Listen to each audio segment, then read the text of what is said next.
to our latest edition of Aurora University World News, the news source that brings you the latest and greatest breaking news with a non-biased approach. I am John Davis, and tonight we will explore the antagonistic views of religion owned by the well-known psychologist Dr. Sigmund Freud. Dr. Freud, a University of Vienna scholar, is famous for his notable works of Moses and Monotheism, Civilization and its Discontents, and the Future of an Illusion. Interviewing Dr. Freud tonight is our illustrious panel of Aurora University scholars. To my left, Lisa Guzman, junior psychology major.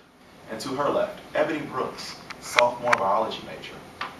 To my right, Melissa Christensen, junior elementary education major.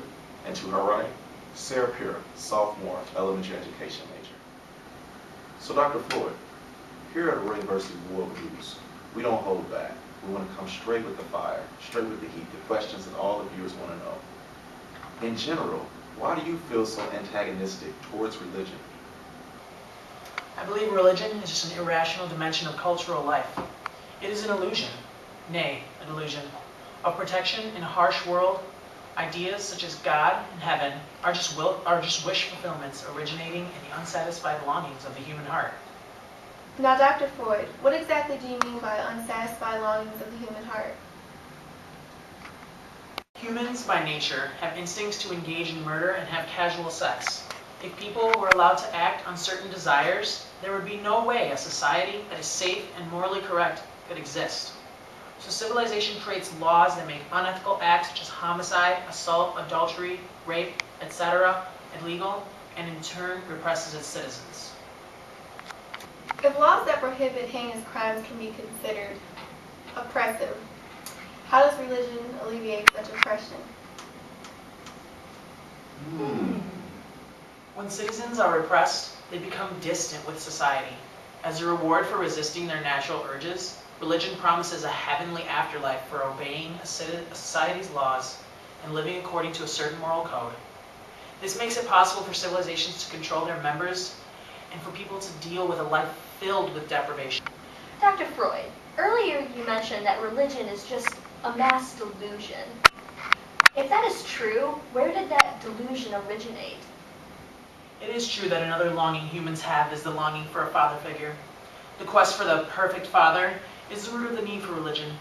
It all started with primal totems. The sons of the primal leader killed their father out of jealousy. Later, they felt guilty and made him into something to worship, a totem.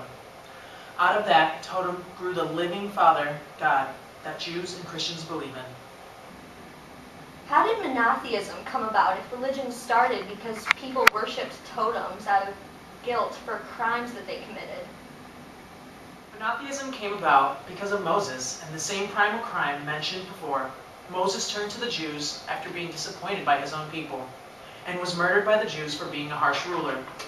Eventually, the Jews' remorse led them to invest Moses with the role of their founder, even claiming that Yahweh had long been his God. It is really very infantile. Dr. Freud, could you elaborate on what you mean when you say that religion is infantile? Religion is a fictional parental figure created to replace the actual parent when realizing that parents are not omniscient, and then projecting to the outside world and calling it God. The ceremonies that pervade religion are also infantile.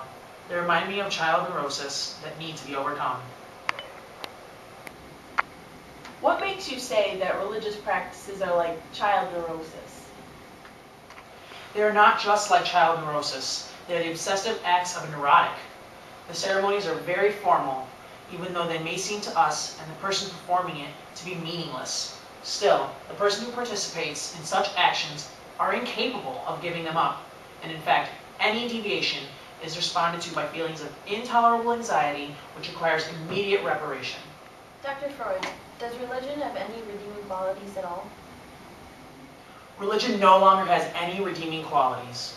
Religion was necessary at the beginning of humanity to teach morals, but now that humans have evolved, it is not needed.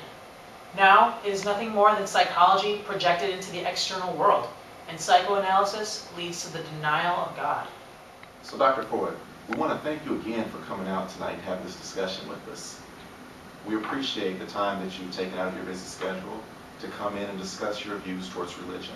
Although everyone might not agree, or some may agree, hopefully all the viewers will be able to decide for themselves their own thoughts, their own views, and develop their own theories that they can apply in their own lives. So once again, Dr. Freud, from all of the panel, from all of our viewers, all around the world, thank you.